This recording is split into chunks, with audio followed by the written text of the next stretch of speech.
boys and girls, and welcome to Storytime with Miss Abby. Today I've got the story The Most Magnificent Thing by Ashley Spires. I hope you enjoy it.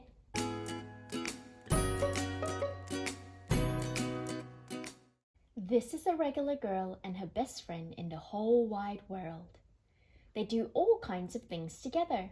They race, they eat, they explore, they relax. She makes things and he unmakes them.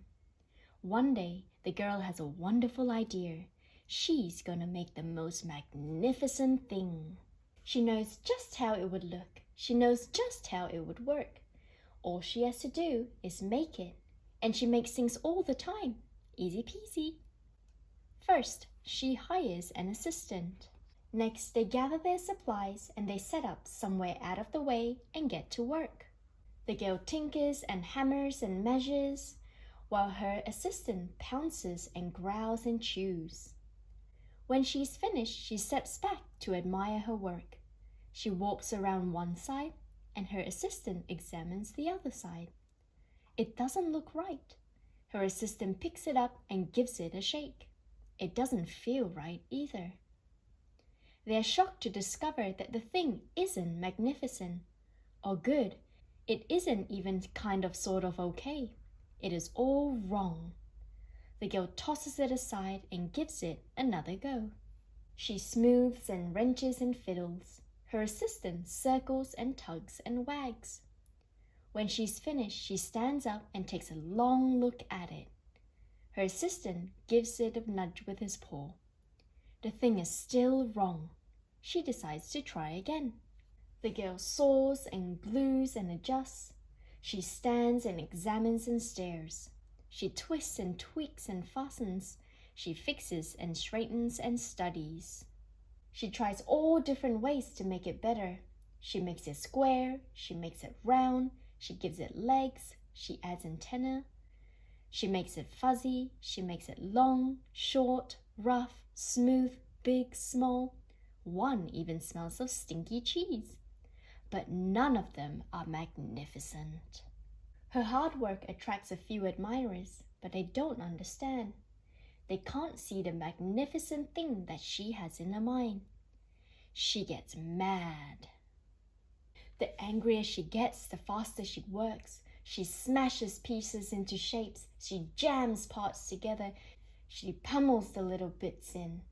Her hands feel too big to work, and her brain is too full of all the not right things. If only the thing would just work! Crunch! The pain starts in her finger, it rushes up to her brain, and she explodes! It's not her finest moment. I'm no good at this. I quit. Her assistant suggests a walk. It's not much help at first. But before long, she starts to feel different. Bit by bit, the mad gets pushed out of her head. As they stroll along, she comes across the first wrong thing she made. The bad feeling's about to start all over again. Then she notices something surprising. There are some parts of the wrong things that are really quite right. The bolts on one, the shape of another, the wheel-to-seat ratio of the next. There are all sorts of parts that she likes. By the time she reaches the end of the trail, she finally knows how to make the thing magnificent. She gets to work.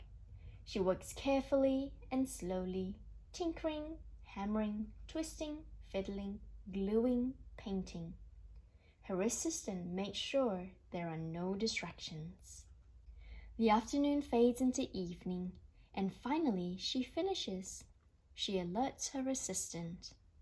The pair take a good long look. It leans a little to the left, and it's a little bit heavier than expected. The color could use a bit of work too, but it's just what she wanted. They climb aboard and take it for a spin. They're not disappointed. It really is the most magnificent thing.